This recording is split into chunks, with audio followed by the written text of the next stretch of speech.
નમસ્કાર મિત્રો, ધોરણ 11 વિષય ગુજરાતી, ચેપ્ટર 6 સુંદરીની શોધ, સંપૂર્ણ સ્વાધ્યાય સોલ્યુશન.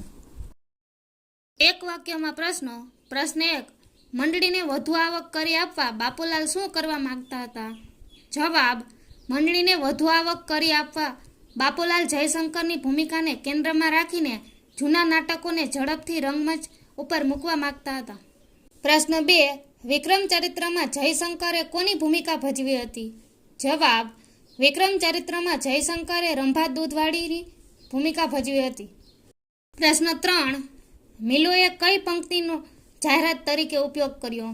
જવાબ. મિલોએ કોઈ દૂધ લ્યો દિલરંગી એક ગીતની પંક્તિનો જાહેરાત તરીકે ઉપયોગ કર્યો. પ્રશ્ન 4. જયશંકર સુંદરીના અભિનય ગુરુ કોણ હતા? જવાબ. જયશંકર સુંદરીના અભિનય ગુરુ બાપુલાલ નાયક હતા. પ્રશ્ન 5. બાપુલાલને આખી રાતનો ઉજાગરો સાથે થયો હતો? જવાબ. બાપુલાલને સરસ્વતીચંદ્ર નવલકથાનો ચોથો ભાગ વાંચવામાં એટલો રસ પડ્યો કે એ પૂરી કરવામાં આખી રાતનો ઉજાગરો થયો. પ્રશ્ન 6. સુંદરીના પાત્રને જીવંત બનાવવા જયશંકરે શું કર્યું હતું? જવાબ. સુંદરીના પાત્રને જીવંત બનાવવા જયશંકરે શેક્સપિયરની ડેસ્ડિમોના અને માલતી માધવની માલતીનો અભ્યાસ કર્યો હતો. 2-3 વાક્યમાં પ્રશ્નો. પ્રશ્ન 1. બાપુલાલે નટના કર્તવ્ય અંગે જયશંકરને શું કહ્યું? જવાબ. જુગલ જુગારી નાટકની નાયિકા લલિતાની ભૂમિકા ભજવતા જયશંકર એમાં તરબોળ થઈ ગયા. સરળ વાચિક અભિનય કરતા તેમની આંખમાંથી દળદળ આંસુ સરી પડ્યા. છેલ્લા શબ્દો ઉચ્ચારવાનું એમને માટે મુશ્કેલ થઈ પડ્યું. આ જોઈને બાપુલાલે જયશંકરને પ્રોત્સાહિત કરતા કહ્યું, આ પ્રકારની જે અસર તને લલિતાની ભૂમિકા ભજવતા થઈ છે તે જ અસર પ્રેક્ષકો પર ઊભી કરવી એ જ નટનું કર્તવ્ય છે. પ્રશ્ન 2. કૃષ્ણાબહેને એમના પતિને નાટક જોયા પછી શું કહ્યું? જવાબ. જયશંકરે નાટકમાં લલિતાનું પાત્ર એટલી સરસ રીતે ભજવ્યું હતું કે પ્રેક્ષકો પર એની ઘેરી અસર થઈ હતી. આ નાટક જોઈને કૃષ્ણાબહેને એમના પતિને કહ્યું, શેઠ, આ લલિતા તો જાણે અસલ આપણી ગુલાબ જ જોઈ લો. એના જેવું જ હસવું, એના જેવું જ બોલવું અને એની જેમ જ એણે એના વસ્ત્રોની સજાવટ કરી હતી. હું તો ભ્રમમાં પડી ગઈ કે આપણી ગુલાબ રંગમંચ ઉપર ક્યાંથી આવી. પ્રશ્ન 3. જયશંકરે સરસ્વતીચંદ્ર કેટલી વાર વાંચી? તેમાંથી શું સમજાવવા લાગ્યું? જવાબ. જયશંકરે સરસ્વતીચંદ્રના 4 ભાગ સમયે સમયે કરીને 7 વાર વાંચ્યા. તેમાંથી જયશંકરને પ્રેમની આટીઘૂટી, વિરહની વેદના, રાજકીય અને સામાજિક પરિસ્થિતિ, અનેક આટકથાઓ અને અનેક તળ ગુજરાતના સુરેખ રીતે આલેખાયેલા પાત્રો વાંચ્યા પછી તેમને કથા પૂરતો ભાગ શરૂઆતમાં સમજાવવા લાગ્યો. પ્રશ્ન 4. જયશંકરના મનોજગત પર કયા કયા પાત્રોએ અસર કરી હતી? જવાબ. સરસ્વતીચંદ્ર નવલકથામાં આવતા કુમુદ સુંદરી, કુસુમ, ગુણ સુંદરી, અલક કિશોરી, સૌભાગ્યદેવી, મેનારાણી, ચંદ્રાવલી મૈયા જેવા દરેક પાત્રે જયશંકરના મનોજગત પર ઘેરી અસર કરી હતી. પ્રશ્ન 5. જયશંકરની સુંદરીની શોધ ક્યારે પૂર્ણ થઈ? જવાબ. જયશંકરે સરસ્વતીચંદ્રના 4 ભાગ વાંચ્યા. એમાંના કુમુદ સુંદરી, કુસુમ, ગુણ સુંદરી, અલક કિશોરી, સૌભાગ્યદેવી, મેનારાણી, ચંદ્રાવલી મૈયા જેવા પાત્રોના નારીત્વની તેમના પર ઊંડી અસર પડી. તેમને થયું કે તેઓ ગુજરાતની જે નારીની શોધમાં હતા એના દર્શન તેમને આ પાત્રોમાં થયા. તેઓ આ અલૌકિક દુનિયામાં વિહરવા લાગ્યા. ત્યારે તેમની સુંદરીની શોધ પૂર્ણ થઈ. પ્રશ્ન 6. જયશંકરની કુમુદ બનવાની ઈચ્છા સાથે અધૂરી રહી ગઈ? જવાબ. જયશંકર સુંદરીની નાટ્ય મંડળીએ ગોવર્ધનરામ ત્રિપાઠીને તેમની નવલકથા સરસ્વતીચંદ્રનું નાટ્ય રૂપાંતર કરી આપવાની વિનંતી કરી. એ મુજબ તેમણે એના નાટ્ય રૂપાંતરનો પહેલો અંક મંડળીને મોકલી આપ્યો. પરંતુ તેમાં સરસ્વતીચંદ્રને ચોપાટી ઉપર ભાષણ કરતો અને લોકહિતની વાતો કરતો આલેખ્યો હતો. ગમે તે કારણ હોય પણ મંડળીને લાગ્યું કે આ નાટક મુંબઈની પ્રજાને નહીં ગમે, એટલે આ નાટક ભજવવાનું ગમ્યું નહીં અને નાટકનું કામ આગળ ચાલ્યું નહીં. આથી જયશંકરની કુમુદ બનવાની ઈચ્છા અધૂરી રહી ગઈ. પ્રશ્ન 7. જયશંકર પોતાના અભિનયની ગૂંચો સી રીતે ઉકલતા હતા? જવાબ. જયશંકર બુદ્ધિપ્રકાશ માસિકના અંકો મેળવીને વાંચવા લાગ્યા. ઉપરાંત સમય મળતો ત્યારે તેઓ ગુજરાતી નવલકથાઓ, કાવ્યો, નિબંધો વગેરે સાહિત્યના પુસ્તકોનું વાંચન કરતા. આ રીતે તેઓ પોતાનો અભ્યાસ વધારતા હતા અને એમાંથી અભિનયની ગૂંચો ઉકેલતા હતા. પ્રશ્ન 8. સુંદરીની ભૂમિકાને જયશંકર ક્યારે ન્યાય આપી શક્યા? જવાબ: જયશંકરને સૌભાગ્ય સુંદરીમાં આવતી સુંદરીની ભૂમિકા ભજવવાની હતી. સુંદરીની ભૂમિકાને વધુ જીવંત બનાવવા તેમણે શેક્સપિયરની ડેસ્ડિમોના અને માલતી માધવમાંની માલતીનો અભ્યાસ કર્યો. પરિણામે એમના મનમાં ભજવણીનો એક ચોક્કસ ક્રમ ઊભો થયો હતો.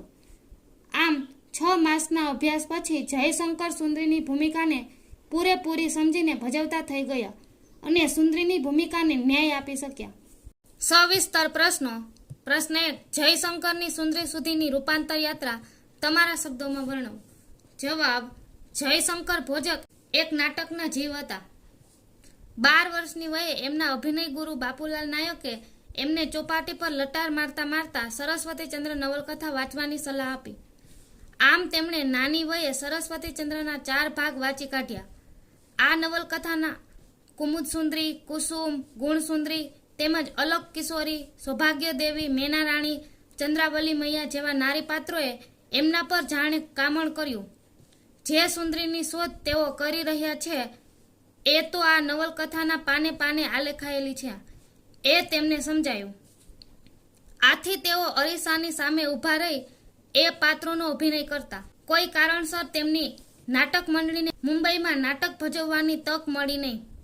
એ પછી એમણે ગુજરાતી નવલકથાઓ, કાવ્યો, નિબંધો વગેરેનું વાંચન કરવામાં સમય વિતાવ્યો અને પોતાની અભિનયની ગૂંચો ઉકેલવાનો પ્રયત્ન કરતા રહ્યા. એવામાં તેમણે શેક્સપિયરની ડેસ્ડિમોના અને સંસ્કૃત કવિ કાલિદાસની માલતી માધવની માલતીનો અભ્યાસ પણ કરી લીધો. પરિણામે તેમના મનમાં ભજવણીનો એક ચોક્કસ ક્રમ ઊભો થયો. ઉપરાંત સમાજની બહેનો પાસેથી પણ સુંદરીનું પાત્ર કેમ ભજવવું એ શીખ્યા. આમ જયશંકરની સુંદરી સુધીની રૂપાંતર કથા આગળ ચાલતી રહી. સૌભાગ્ય સુંદરી નાટકના સુંદરી પાત્રના અભિનયમાં તેમણે એક શરમાળ ગરવી ગુજરાતણને હુબહુ રજૂ કરી. આ તેમના પરમ પુરુષાર્થનું પરિણામ હતું. આ અવંતર પ્રક્રિયાએ તેમનામાં રહેલા નટને સાકાર થવામાં મદદ કરી. પ્રેક્ષકોએ તેમની અભિનય કલાને મુક્ત કંઠે બિરદાવી. પ્રશ્ન 2. સ્ત્રીના વેશને યથાતથ ભજવવા માટે જયશંકરે કેવા કેવા પ્રયત્નો કર્યા હતા તે જણાવો.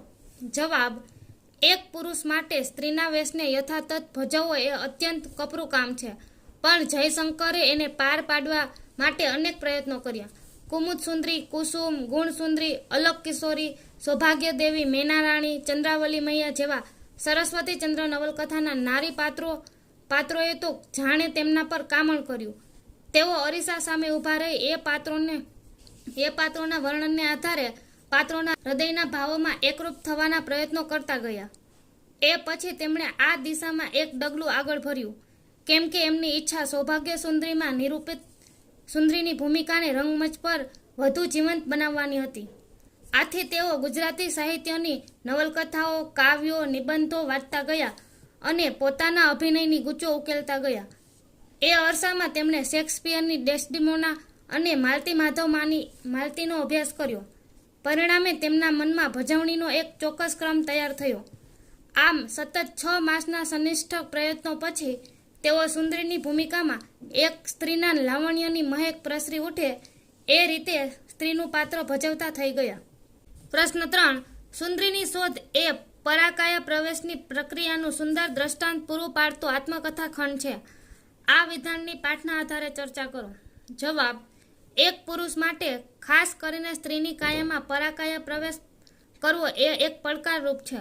કુમુદ સુંદરી, કુસુમ, ગુણ સુંદરી, અલક કિશોરી, સૌભાગ્ય દેવી, મેના રાણી, ચંદ્રાવલી મૈયા જેવા સરસ્વતીચંદ્ર નવલકથાના નારી પાત્રોને અરીસા સામે ઊભા રહી એ પાત્રોના ભાવોમાં એકરૂપ થવાના પ્રયત્નમાં તેમને સફળતા મળી.